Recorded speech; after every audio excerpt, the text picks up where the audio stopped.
sales. It's at 1321 North 21st Avenue. It's a large site. What we know, and preliminarily what we have, is that there was some welding activities that were taking place that might have started this blaze. First arriving engine company was here within 4 minutes. What they found was a large structure that had a lot of black smoke and fire showing from it. Immediately they put themselves in a defensive posture, and what that means is that they could tell from exactly what they saw this was going to be a very dangerous fire, that it was going to get very, very large. Immediately balance that out to a first alarm fire. What they encountered at this fire, so everybody has a good understanding, is that there's at least 3 structures that are involved in this fire. We don't have a great idea of what is actually inside of these structures. Again, it has a lot of different uses. What also is involved is we have compressed gases such as natural gas, propane gas.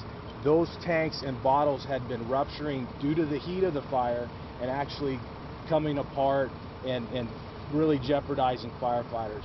There's also a lot of metals that are on this scene. We don't have a great estimate or a number of how much is there. A lot of it is in shaving type of material, and what that means is that that becomes extremely flammable in the shaved type of material, which causes a lot of problems. So we have several different sources that the fire can actually feed on.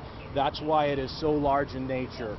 Okay, fire crews immediately started setting up water supply. We had some challenges up front. What we talk about is the arrangement of this, of how the structure is and how this yard is actually the placement of it, and can we get our emergency vehicles in there. Water supply is always going to be an issue for us. We're pumping currently at this time, and for most of this fire, we've been pumping 6,000 gallons a minute from the city's water main, which is a whole lot of water. And then the last thing is for us, the challenge was to really forecast where this fire was going and to protect the other properties that were around it, and we've been successful in doing that. Jonathan, witnesses say they heard like 6 explosions. Yes, absolutely, and they were very large, and they threw lots of pieces of metal and compressed pieces of debris around into firefighters. What we believe some of these explosions are, we know for a fact, propane tanks, natural gas tanks were rupturing and sending debris. We believe that the large explosions, there was anywhere from 4 to 6. Those were some types of metals that were reacting to the fire. We're working on that. We have moved all of our crews away from there. And at the time of those explosions, we had no crews that were in there and were not jeopardized by that. So does that explain the evacuations in the area, or why call for the evacuations of neighboring businesses? Absolutely. This far out is because we don't know what that fire was going to do. It was consuming so much materials. We're talking 3 structures in probably about a 20-minute time frame. That fire was extremely large. We had explosions. We weren't even exactly sure what was exploding inside of there.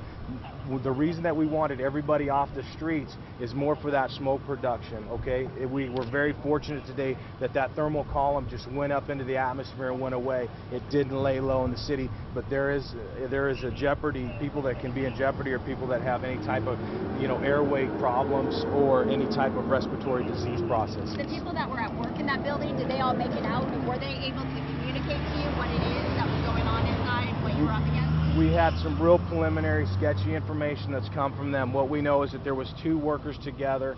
Both of them escaped out of that area. Right now they're working with fire investigators to kind of pinpoint exactly what happened, and we have transported one of them to County Burn Center with some minor burns. And how lucky is it so far? And that is the only injury at this time. How lucky is it that there was only 1 minor injury? We're real fortunate. We're real fortunate right now. We're very blessed that with those huge explosions that were taking place today, that nobody was around in that. The civilians had self-evacuated by the time fire was on scene. They did a great job. They guided our trucks and our fellas into where they needed to be, which was really beneficial for us. Secondary is that we're just glad that there was no firefighters and we're in the immediate area of those explosions that took place. And who's going to be investigating this? Phoenix Fire? Phoenix Fire investigators will investigate this. just so that everybody knows, we have a second alarm that we've actually put into service, we've utilized. We have at least 50 firefighters that are currently working. We have 20 pieces of front line, and when I'm talking front line, we're talking engine companies and ladder companies that are currently over there working, and we're going to end up using probably a third alarm to start to do some relieving of those. We have a lot of logistics that are going to need to take place, but everybody needs to understand that Phoenix PD, we have fire department members from other agencies. We're all working in a large command team. We have great resources from the city, and right now what we're doing is we're putting everything together so that we can button this thing up. We're going to be out here for several more hours, and as this incident kind of unfolds, we're going to find some more things. We might find out that you know, there is some hazardous stuff that we need to contain, but we have hazmat crews on site. We're monitoring the air quality through the county, so there's a lot of resources that are actually dumped over there right now that we're working out. Any word on what the air quality is like right now? The air quality is fine anywhere else, but inside of that, what we would call a hot zone. You said Would you call this fire contained? Let me just answer this one. We had 3 structures on the same lot in the business. Go ahead, sir. Yeah, would you call this fire contained? At this time, yeah, I think that it's been contained for quite a while. Once we get around it and we put these hose lines into play and these large volumes of water, we're really doing well with that, and it didn't spread any further. So we forecasted well, we were able to protect that. We had a lot of different agencies that came into play, but at this time, this is still an extremely dangerous and volatile scene, but it is contained. Yes, sir. Thank you. Is the freeway back open? Is everything okay for drivers driving on the The freeway? on and off ramps at 19th Avenue and over here, they're closed off right now. DPS is doing a great job. They were monitoring that whole area due to the smoke production that was in it, but they're going to start opening things back up because now we're just going to be contained south of McDowell. So 2 people were immediately on top of the fire, basically, or involved next to it. But how many other people were in the building? They all made it out safely? Everybody is accounted for, and I do not have that number. Is it Breacher, name of the business? Breacher, B-R-E-E-C-H-E-R, sales.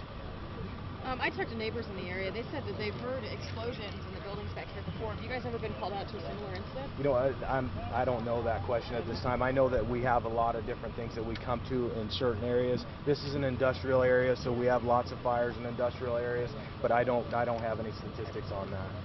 So when you guys go back on the scene just to assess breathing masks, also, I mean, Oh, absolutely. Our members are breathing compressed air this whole time. We have no idea of what it was that was burning over there. Most of it was large, and it was in black colored types of particulates that were in the air. And usually when we look at those, that's telling us like hydrocarbons, rubbers, and those type of things that are burning. A lot of compressed gases such as acetylene put off large amounts of black smoke.